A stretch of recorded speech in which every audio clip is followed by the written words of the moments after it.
it's implored on us to seek help when faced with an issue or speak to someone to ease our burdens and give us the tools that we require to navigate through life. But at times, we don't know where to go. It's with that backdrop that mental health activists compiled a list of Namibian centers and professionals that provide various services. Now, the list ranges from counseling to rehabilitation centers and support groups in the country. We are now joined by Ndapewoshali Ashipala, who is a mental health and wellness activist who forms part of the team that compiled a list of mental health and counseling facilities in Namibia. Very good evening to you, and thank you so much for being on the show this evening. Thank you for having me. Good evening. Well, as a mental health and rather mental wealth activist, for the well-being of the mind, talk to us about the imperativeness of having a wealthy mind as well as the concept of mental wealth. Did I say wealth or yes. mental wealth? Yes. Yes.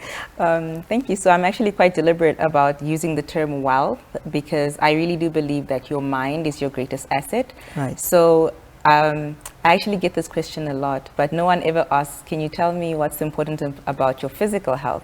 Right. But I think personally that your mind is even more valuable than your actual physical body, because we are our minds and our spirits. Mm-hmm. So I think it's particularly, the reason it's particularly important is because the level at which you are functioning mentally determines the level at which you can succeed and achieve your goals in life, and also just be a contributor and a healthy part of society. So it just circles back to the idea that you are what you think, and as much as some would argue that you are also what you eat, but I think you're also what you put into your brain, as well as I guess at the same level as what you put into your physical body. Now, a list has been drawn up. Talk to us briefly about what led to the creation of that list, and which is, of course, to guide people in engaging mental health professionals and access centers. So it's a funny story. I was in debate society for most of my life, and being part of a debate society, you constantly need to be updated. So we're always reading newspapers, and every time I read a newspaper, there is a suicide, there's an attempted suicide, there is baby dumping, and there's evidence of true underlying issues within the country. So at the beginning, I would write to the newspapers and try to raise awareness that way. And eventually a friend of mine convinced me to start a blog, which I did. And then I started thinking, because of that blog, because I was speaking so openly about it, people started feeling comfortable to ask me for where can I go. I'm in Erongo, I'm in Omsati, etc. And I thought maybe if I can compile something. And then I think 2 years later, after I drew up the first list, my friend Hermine reached out to me and says, I think this is a great resource, let me help you. And that's how we are where we are now. So the list consists of various centers across Namibia, as you are saying, including remote areas, as well as, of course, professionals. Would you say that despite there being help that exists out there already, at times it's difficult maybe to know where to find services or where to go? Yes, and that speaks to mainly the reason I started doing this in the first place. I didn't think of myself as an activist when I started. I just thought I need to do something to destigmatize the conversation around mental health.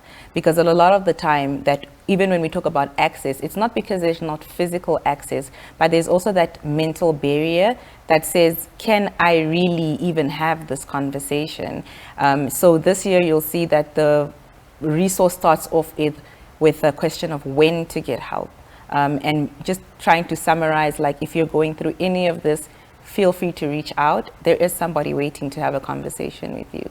So the barrier is there, but it's more a mental barrier, and it's really, I think, rooted in that stigma and sort of tabooness of conversations around mental health.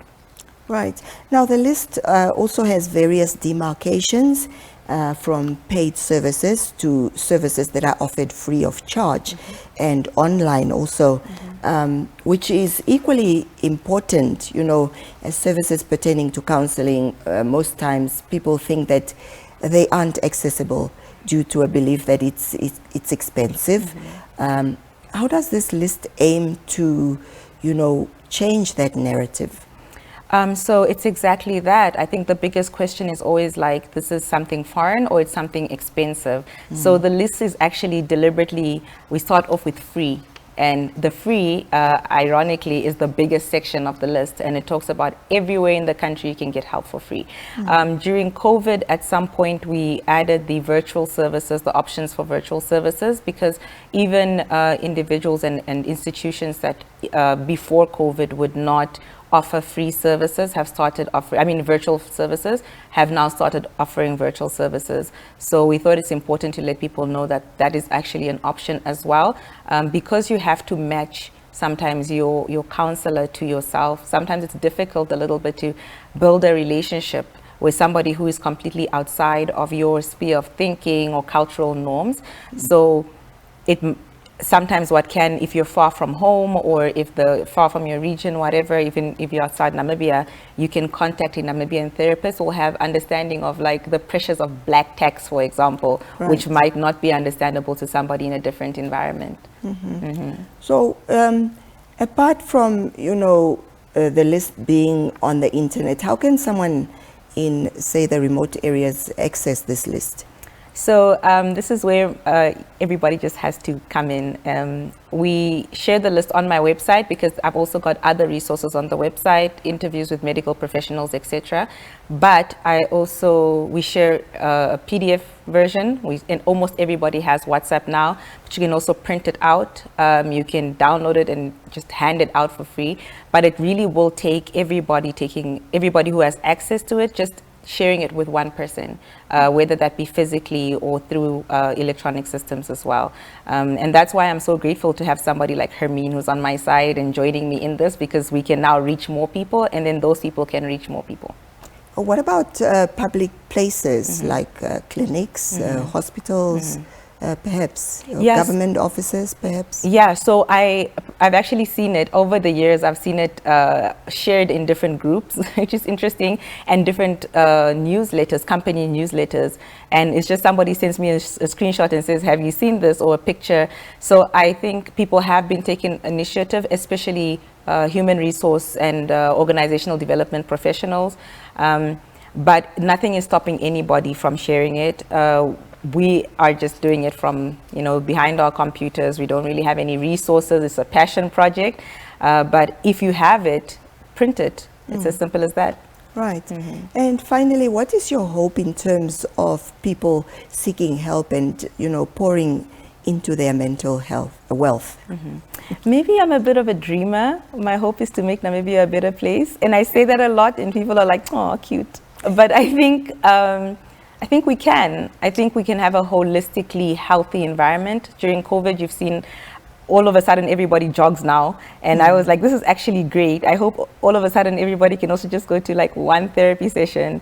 And it's not because there is that stigma. It's not because I think that mental illness is something that everybody has. And I really struggle I try very hard to ensure that people don't confuse mental health with mental illness, and then mental wealth is just trying to put like some spice on it.